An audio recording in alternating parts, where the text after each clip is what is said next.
MHC proteins, what they are, and their contribution to attractiveness in partnerships. So the first question we have to ask is, what are MHCs? MHC stands for Major Histocompatibility Complex Protein.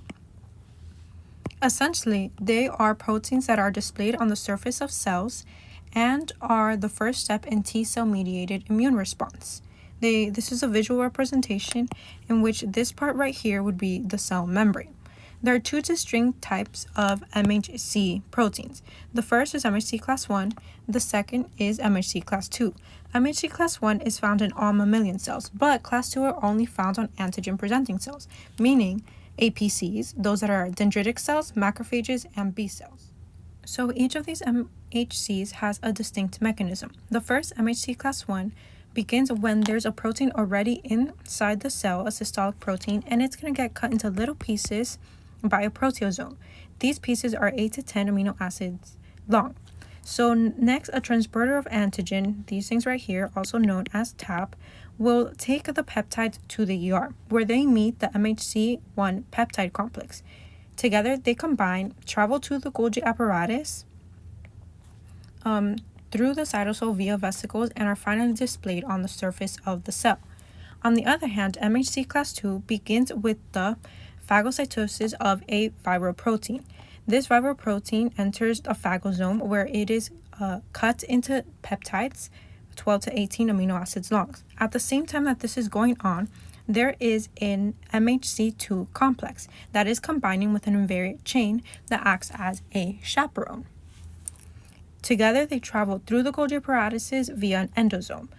The invariant chain is known as class 2 associated invariant chain peptide. When the endosome then meets the phagosome and they combine, this occurs. The invariant chain is clipped by something known as HLA-DM, which stabilizes the MHC2 molecule, removes clip fragment, and then loads the peptide to the newly empty MHC complex. The complex and the peptide now can be displayed on the surface. MHCs have two very important properties. The first is that they are polygenic. The second is that they are polymorphic. Polygenic means that there are multitudes of class 1 and class 2 genes.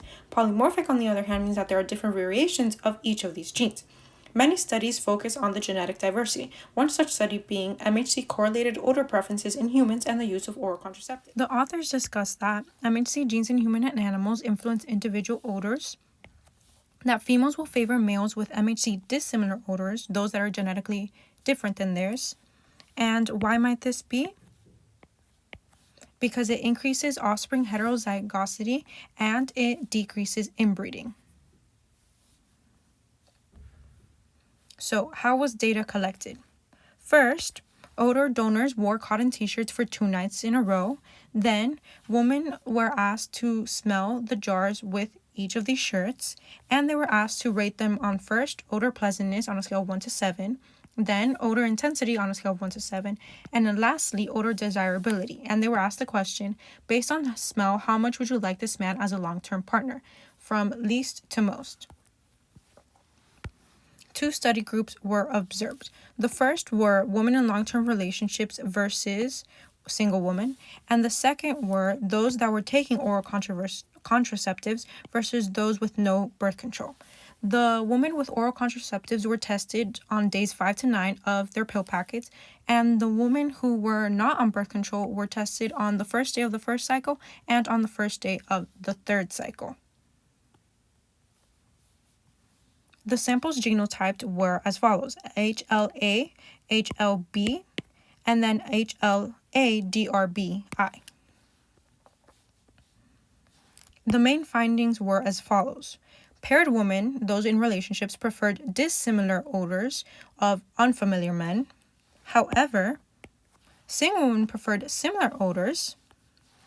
And then, in terms of oral contraceptives do in fact influence a woman's MHC-correlated odor preferences.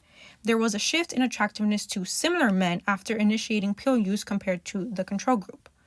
Here are some diagrams that help elucidate the findings. The first one here is for pleasantness, this one for intensity, and lastly desirability.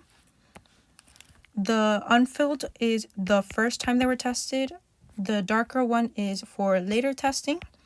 And the higher on the scale, the more they preferred dissimilar smells, and on the lower scale, they preferred similar odors.